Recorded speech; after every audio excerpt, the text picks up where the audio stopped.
Hello and welcome to another session of Web Tips with CPS. Today's topic is going to be composer related. So that's either Foundation Composer or Evolve Composer. What I'll be demonstrating today will be task locking, both automatic task locking, manual task locking, and kind of a hybrid approach. Um, and we're going to be showing this in Evolve, but this can also be done in Foundation Composer. My name is Jason King. I'm Process Architect and Manager at CPS, and we'll just get started and jump right in. So what I have here to show is basically a couple of different logins. So I'm logged in here as myself, and then I have another screen where I'm logged in as our system account. And what I want to do and show here is basically how automatic task locking works in Evolve, as well as manual task locking, and then kind of a customized approach to it because there are pros and cons to both types of locking. So automatic task locking basically means when I open up a task, it's locked to me automatically. I don't have to do anything. It just automatically locks, and it remains locked to me until I either complete the task or I close the task.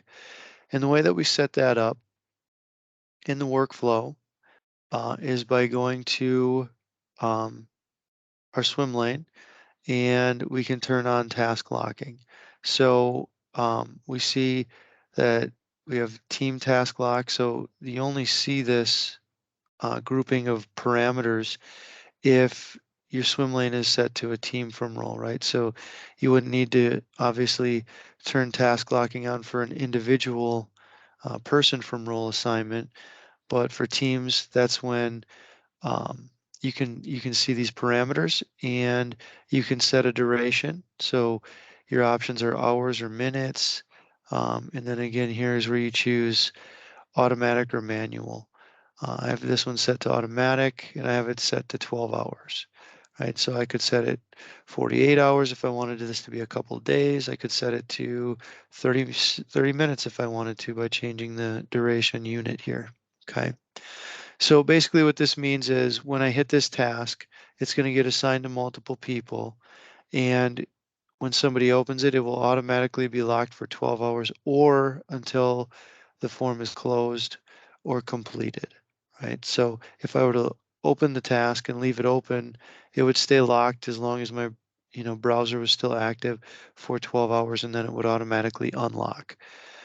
So what we'll do now is jump into launching a form like this. So I'm going to hit refresh. Then I'm going to go to my templates and we're going to show automatic task locking. So I have this published here or deployed. So on the originator view, really all I do is I just hit save and route and it's going to go to that team task. Okay, so I hit save and route and then I go to my tasks and I see that I have this task for automatic form lock demo task. So if we go back to Composer, see that's what the name of that task is right there, okay? So this is my login and I see that I have this task. If I also go to the system account login and hit refresh, you'll see that the task exists there as well. So for my user, if I open this up, I'm going to get a pop-up and it's going to tell me that this task has been locked to you. Nobody else can change it. And then it tells me when it will automatically be released and I can click OK. And then I could fill in any fields I needed to, do whatever work I needed to do in this particular task. And I could click complete or close, and then that would unlock the task as well. If I move back to our system account and I refresh, well, first of all, if I don't refresh and I just click this, it's going to tell me that it's locked by Jason King. Okay, so then I can go back to my tasks. And if I had refreshed and not clicked the tile, I would have seen this little padlock icon that tells me that this task is locked. Now that I've hit refresh, when I click on this, nothing happens. So I'm clicking right now and nothing is happening. It won't open the task at all because it's locked. And I can only see that really indicated by this little padlock icon. Okay.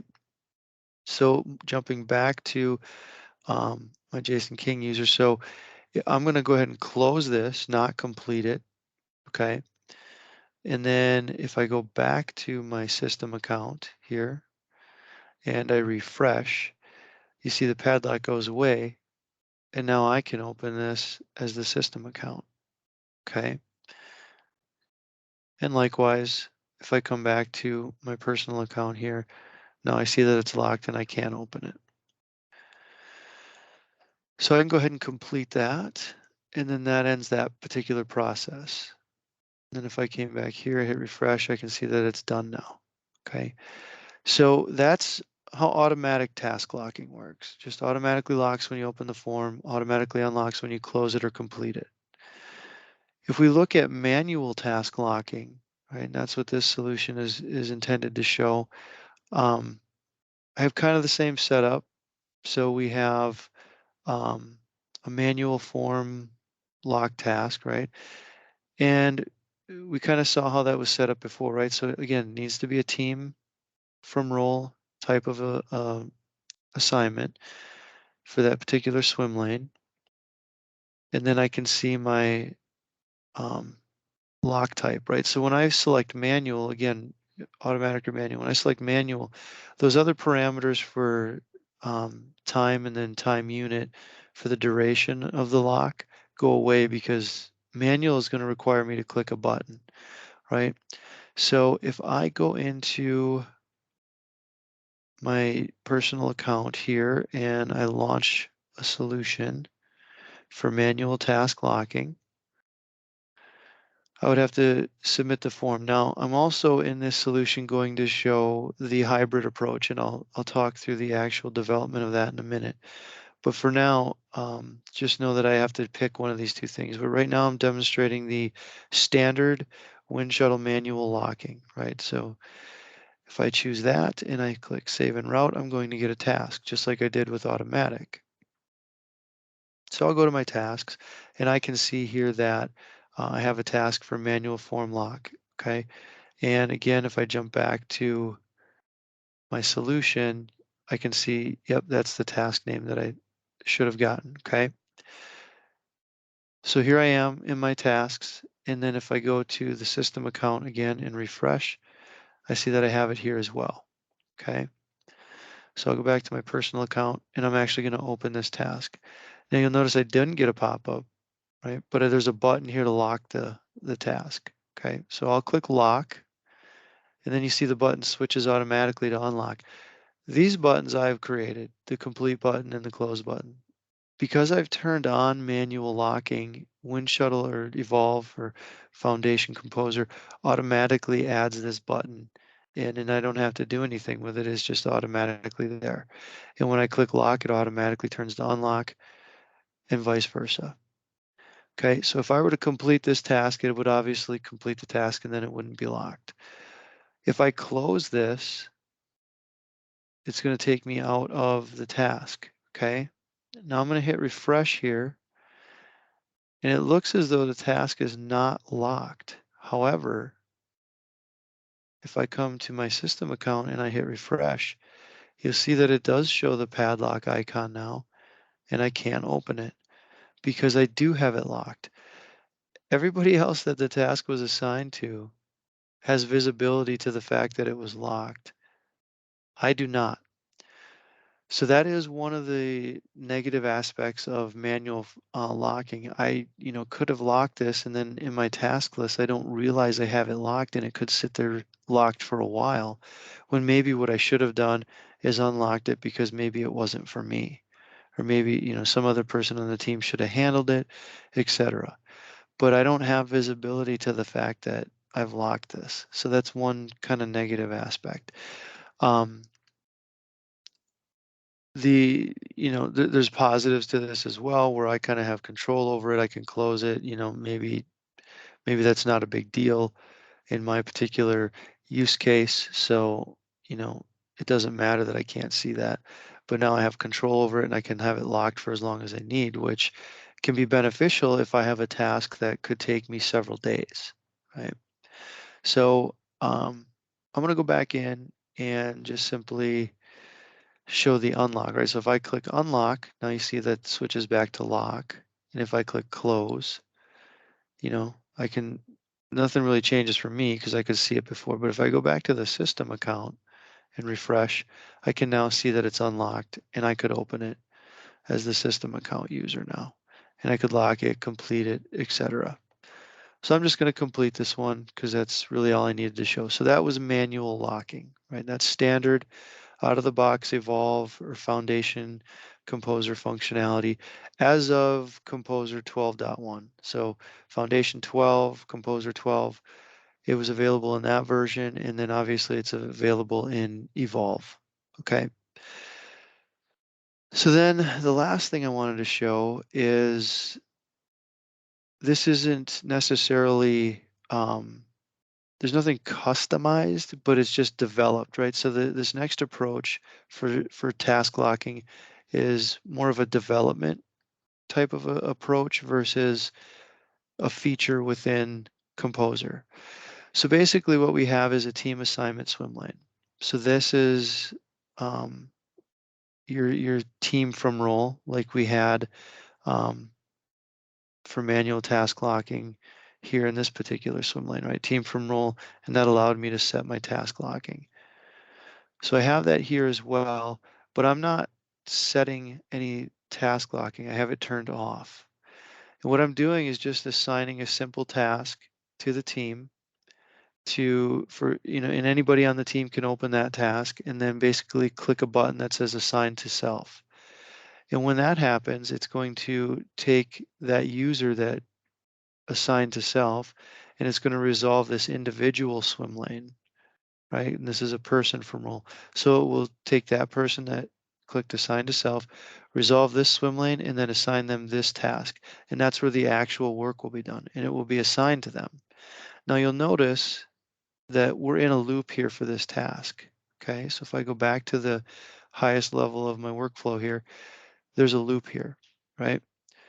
And what that allows me to do is assign the task to myself, but then if for some reason while I have this task assigned, if I realize, hey, maybe I shouldn't be working this particular task, I can basically release this task. So I have a button that I can click where I can release the task and it will go back to the team. So the only way we're exiting this loop is when the task is complete, right? So when the task is complete, it'll set the status to complete and then complete the workflow. So how that looks, and I'll just show it here from my own personal account. So I'll go into templates and I'll again launch the manual task locking. And this time I'm going to choose lock by assignment and save and route. And then what I'm going to see is I'm going to get a task. So if I go into task, I have that assigned task to a single user. Again, if I look at the system account, because that user is also in that team group, they have the same task, okay? Now, when you have team assignment tasks and you have automatic or manual standard task locking turned on, remember as a team member, you have a task list for your personal work to do, right? Like I would right here, right? This is my personal account and you see this is everything that's assigned to me, whether it be assigned to the whole team or just me individually, shows up here. So all these team assignments that I may not even be working could actually clutter up my task list if I had a bunch of them. What's nice about this approach is when I go into this task and I assign it to myself, so you see here I just got a button and I click assign task to self. And now I have this individual task. And other users, for example, the system account, will no longer see that team assignment task. It goes away because it's basically complete at this point, okay? Because this individual task is now assigned to myself. And then I can just work this task. The other nice thing about this is if I open up documents and I were to go to my manual task locking document list, okay, I have visibility now as myself to see, oh, I have these tasks, I have this task is locked by me, right? And it's the only one running, so I could even filter by that. just to see what's running. And I see that, okay, I have this task locked. So now I have visibility to this, whereas I did not with the manual task locking, right? So I just wanted to kind of show that and point that out. Okay, so I have this task to myself. Now, as I go into this task, I can complete the task. I can do some work and save. I could just close the form and it would still be just assigned to me. But I also have this button where I could unassign the task. If I decide, hey, this isn't a task that I should complete, it should be somebody else on the team, I can click this unassigned task button. And when I do that, we're going to see that the task I had originally to assign a task to a single user shows up again. And again, for my system account who's on that same team, it goes back to that user as well. So now as the system user, I could go assign it to myself and I have my individual task. And like I said before, it removes it for the rest of the team, right? So helps keep my task list a little bit more clean. And then again, as we showed in the documents, I also have visibility to the tasks that I've locked, right? So there's positives there. Negatives would be that I have to click two buttons. You know, I have to open up two tasks to actually assign the task to myself. So that could be undesirable for some users in some use cases. But a lot of different options, and I just kind of wanted to show all of the different approaches, around task locking. And I hope that was helpful and informative. If you have any questions, feel free to reach out to us here at CPS. Here's our website, email if you want some more information, and then we have tons of web tips on multiple topics on our YouTube site, so you can get there via this link here or just subscribe to us on YouTube. Thank you for your time, and hopefully that was helpful.